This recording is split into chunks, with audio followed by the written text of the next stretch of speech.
నమస్తే తులసిరెడ్డి గారు. నమస్తే విషయం సార్, ఇప్పుడు మీరు కాంగ్రెస్ పార్టీలో ఉన్నారు కాబట్టి మిగతా పార్టీలని నేను పొగడమని అంటలేదు, ఏ పార్టీలు ఉన్నా విభేదించమంటున్నా. అంటే ఎవరు తప్పున్నా సరే మీరు దాన్ని మీ వెర్షన్ మీరు చెప్తారు, మీరు విభేదించే క్రమం విభేదించడమే. కానీ సింగయ్య మరణం వెనకాల లోతైన దర్యాప్తులో భాగంగా ఇంకా అనేక అంశాలు బయటకు వస్తాయి. అంటే సింగయ్య మరణాన్ని కూడా మ్యానిపులేషన్ చేయాలనేటువంటి ప్రయత్నం జగన్మోహన్ రెడ్డి అని చేశారు. అంటే ఆయన కుటుంబానికి సహాయం చేస్తానో, ఆయన ఆదుకుంటానో, పరామర్శిస్తానో అయిపోయే దానికోసం మ్యానిపులేషన్ చేసి రాజకీయాలు చేస్తూ ఉన్నారంటే ఇంకా సామాన్య ప్రజలకి ఈ రాష్ట్రంలో భద్రత ఉందా? జగన్మోహన్ రెడ్డి అధికారంలోకి వస్తే భద్రత ఉంటుందా? దాన్ని ప్రజలు నమ్మొచ్చు అంటారా? ఇప్పుడు రెండు కోణాలు, ఒకటి జనరల్, రెండవది స్పెసిఫిక్. స్పెసిఫిక్ గానే సింగయ్య మృతికి సంబంధించి గానే స్పెసిఫిక్ గా పదం. ఈరోజు హైకోర్టు ఏం చెప్పింది? సింగయ్య కేసుకు సంబంధించి జడ్జిమెంట్ ఇవ్వలేదు కానీ ప్రశ్నించింది. కారు ప్రమాదం జరిగితే కారులో ఉన్న వాళ్ళపై ఎలా కేసు పెడతారు? ప్రమాదానికి ప్రయాణికుల్ని ఎలా బాధ్యులు చేస్తారు? అన్ని జాగ్రత్తలు తీసుకున్నప్పటికీ కుంభమేళాలో తొక్కిసలాట జరిగింది కదా. ఇది హైకోర్టు వ్యాఖ్యలు చేసిన తర్వాత ఇక్కడ ఖచ్చితంగా ప్రభుత్వం వచ్చేసి అతి ఎక్కువ చేసింది. ప్రభుత్వం ఇక్కడ ఆ సైడ్ జగన్ సైడ్ నుండి మళ్ళా వస్తాం.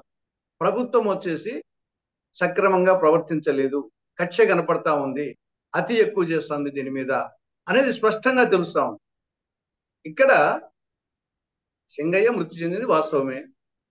సింగయ్య మృతికి 3 కారణాలు మనం విశ్లేషించాలి. ఒకటి, ఉద్దేశపూర్వకంగా చంపారా డ్రైవర్ కానీ లేదా ఆ కారులో ఉన్న వ్యక్తులు కానీ వాళ్ళ ప్రోత్సాహంతో కానీ ఉద్దేశపూర్వకంగా చంపారా అనేది ఒక కోణం. రెండవది వచ్చేసి యాదృచ్ఛికంగా ప్రమాదవశాత్తు చనిపోయినాడు కింద పడి. మూడవది పోలీసుల వైఫల్యము, భద్రతా వైఫల్యము. ఈ 3 కోణాలు ఆలోచిస్తే ఫస్ట్ కోణానికి ఆస్కారం లేదు. ఇక్కడ ఉద్దేశపూర్వకంగా చంపినట్టు ఏం కనిపించదు. ఇక 2, అది ప్రమాదవశాత్తు, భద్రతా వైఫల్యము, 2 కలిసి ఉంటాయి. కాబట్టి ఈ నేపథ్యంలో హైకోర్టు ప్రశ్నించినట్టు కారు ప్రమాదం జరిగితే కారులో ఉన్న వాళ్ళపై ఎలా కేసు పెడతారు? దానికి ఆన్సర్ చెప్పాలి. జనరల్ గా కారు డ్రైవర్ను కేసు పెడతారు, తర్వాత వచ్చేసి ఆ కారును సీజ్ చేస్తారు. ఇది జనరల్ గా జరుగుతుంది యాక్సిడెంట్ జరిగినప్పుడు. కానీ కారులో ప్రయాణించే వాళ్ళ మీద వచ్చేసి కేసు పెడతారు. కాబట్టి ఆన్నే ఫండమెంటల్ గా ప్రభుత్వం వచ్చేసి కక్ష సాధింపు చర్యలు చేపడుతున్నది 100% కనపడతా ఉంది. కాబట్టి ఈ విషయంలో ప్రభుత్వాందే ఎక్కువ తప్పు జరిగింది.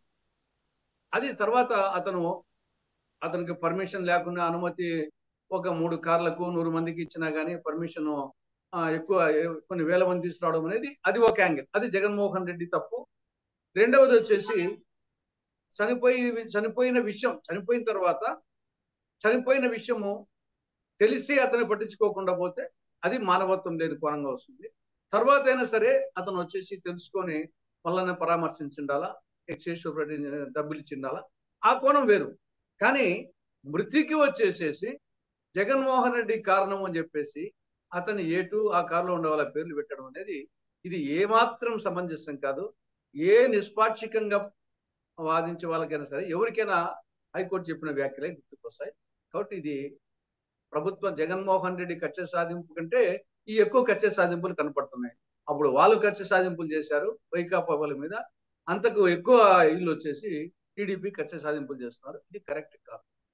సరే, ఏమంటారు సార్, ఇది రాజకీయ హైడ్రామా అంటారా? లేదు అంటే కనుక అంటే ఇందులో గౌతమ్ గారు ఏదైతే ఏముందిలే వాళ్ళు వీళ్ళది ఏముంది, మధ్యలో బలైపోయింది ఒక పేదవాడు అంటున్నారు.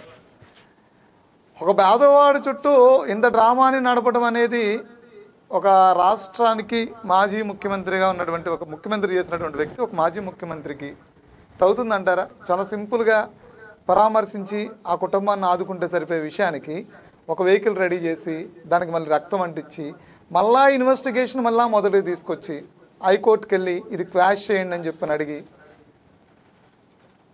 ఇంత సీన్ క్రియేట్ చేయడం ఇంత చేయడం ప్రజలకి ఎంత భరోసా ఇస్తున్నట్టు దీని ద్వారా? ఇలాంటి అంశాల ద్వారా నమ్మకాన్ని భరోసాను ఎక్కడిస్తున్నట్టు? ఆదుకుంటేనేమో ఒక నమ్మకం భరోసా కలుగుతుంది. పోన్లే ఆ నాయకుడి వల్ల నష్టం జరిగినా వచ్చి కుటుంబాన్ని ఆదుకున్నాడని చెప్పుకుంటారు. తన చుట్టూ ఇంత డ్రామా క్రియేట్ చేయడం, ఇన్ని పాలిట్రిక్స్ చేయడం అంత అవసరం అంటారా? ఇక్కడ ప్రభుత్వం తరపున ఉంటే డ్రామా ఎక్కువ ఉంది. జగన్ తరపున డ్రామా కంటే ప్రభుత్వం తరపున డ్రామా ఎక్కువగా ఉంది. ఏ కారు అయితేమి హైకోర్టు వ్యాఖ్యలు చేసిన తర్వాత జగన్ కారు కాబట్టి ఇంకొక కారు, అదే జగన్ క్యాన్వాయ్లో ఉండే కారు, ఇంకొక కారు అయినా సరే అతను క్యాన్వాయ్లో ఉండే కారే కదా. ఆ కారు కింద చనిపోయినా డ్రైవర్ మీద కేసు పెడతారు, ఆ కారును సీజ్ చేస్తారు. జగన్ కారు కింద పడినా డ్రైవర్ మీద కేసు పెడతారు, వచ్చేసి కారును సీజ్ చేస్తారు. అంతే తప్పని వచ్చేసి ఆ కారులో ఉండే ప్రయాణికుల మీద కేసు పెట్టడం తప్పే, ఈ కారులో జగన్ ఉండే కారులో ప్రయాణం తప్పే. హైకోర్టు వ్యాఖ్యల ప్రకారంగా మనం జనరల్ కామన్ సెన్స్ ఉన్నా కానీ ఏ కారు అయితే ఇప్పుడు కారులో ఉండే ప్రయాణికుల మీద కేసు పెట్టేది తప్పు అని వచ్చిన తర్వాత ఆ కారు అయితే ఈ కారు అయితేనేమి. కాకపోతే జనరల్ గా ఏం చేస్తా అంటారంటే ఆ కారు అవసరాన్ని బట్టి, ఆ కారు డ్రైవర్ అవసరాన్ని బట్టి, ఆ కారుకు వచ్చేసి లైసెన్స్ ఇవన్నీ ఉన్నాయా లేదా, ఆ డ్రైవర్కి వచ్చేసి లైసెన్స్ ఇన్సూరెన్స్ ఉన్నాయి. ఎందుకంటే ఇన్సూరెన్స్ ఉంటాయి కాబట్టి దానికోసం వచ్చేసి చాలా చోట్ల యాక్సిడెంట్ అయినప్పుడు కొన్ని జనరల్ గా మారుస్తూ ఉంటారు. జనరల్ గా వచ్చేసి దీనికోసం కాదు, జనరల్ గా వచ్చేసి ప్రయాణికుల మీద పెట్టరు, ఆ కారులో ఉండే వాళ్ళ మీద పెట్టరు. ఆ డ్రైవర్కి వచ్చేసి లైసెన్స్ లేదనుకో దాని మీద వచ్చేసి కేసు సీరియస్ అవుతుంది. అతనికి అది హత్య కేసు కింద వస్తుంది లైసెన్స్ లేకుండా పోతే. అదే విధంగా వచ్చేసి ఆ కారుకు ఇన్సూరెన్స్ కానీ లేకుంటే ఆ కారుకు లైసెన్స్ కానీ లేకుంటే అట్లా దానికోసం మారుస్తూ ఉంటారు జనరల్ గా. ఆ విధంగా ఇక్కడే ఉన్న మార్చారేమో కానీ కేసు పెట్టడం అనేది ఆ కారులో ఉన్న ప్రయాణికులను పెట్టడానికి లేదు, ఈ కారులో ఉన్న ప్రయాణికులను పెట్టడం కరెక్ట్ కాదు.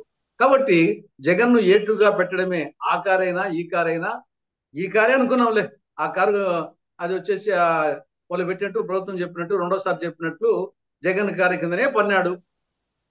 100% దాని కిందికి వచ్చాం. అయినా కానీ పెట్టేదానికి లేదంట. డ్రైవర్ మీద కేసు పెట్టాలా, వచ్చేసి ఆ వెహికల్ ను సీజ్ చేయాలి, అంతవరకే. కానీ అది జగన్మోహన్ రెడ్డి కానీ ఆ కారులో ఉండేవాళ్ళు కానీ మీరున్నా నేనున్నా పెట్టకూడదంట. జగన్మోహన్ రెడ్డి కాదు, మీరున్నా నేనున్నా ఉద్దేశపూర్వకంగా మనం వచ్చేసి చంపింటే అది వేరు. బండి తోలు అతని మీద అనే యాంగిల్లో పోతే అది వేరు, అప్పుడు వస్తారు ఖచ్చితంగా. ఇప్పుడు కొన్ని మర్డర్ కేసు జరుగుతుంటాయి, వచ్చేసి దాంట్లో వచ్చేసి మోటార్ బైక్ లో పోతుంటే కొట్టడము, ఇంకో వెహికల్ మీద కొట్టడము, అది ఆ టైపు. ఇక్కడ వచ్చే క్యాన్వాయ్ లో పోయేటప్పుడు జరిగింది ఇది. కాబట్టి ఏ కారు అనేది ఇమ్మెటీరియల్, అది వచ్చేసి దాంట్లో ఆ కారులో ఉన్నాయి ఈ కారులో ఉన్నాయి కానీ డ్రైవర్ కాకుండా మిగతా వాళ్ళ మీద, అక్కడ ఉండే వాళ్ళ మీద ఇక్కడ ఉండే కేసు పెడితే అది కరెక్ట్ కాదు. కాబట్టి ఇక్కడ ప్రభుత్వం అతి చేసింది. ఖచ్చితంగా వచ్చేసి పెట్టాలనే యాంగిల్లో పోయి ఇప్పుడు చివాటు తింటుంది. రేపు ఫైనల్ జడ్జిమెంట్ కూడా 100% వస్తుంది. ఆ ప్లేస్ లో మీరున్నా నేనున్నా ఇంకో జడ్జి ఉన్నా ఎవరున్నా, అది కామన్ సెన్స్ అనమాట. ఇది స్పష్టంగా తెలుస్తుంది ఖర్చు అనేది.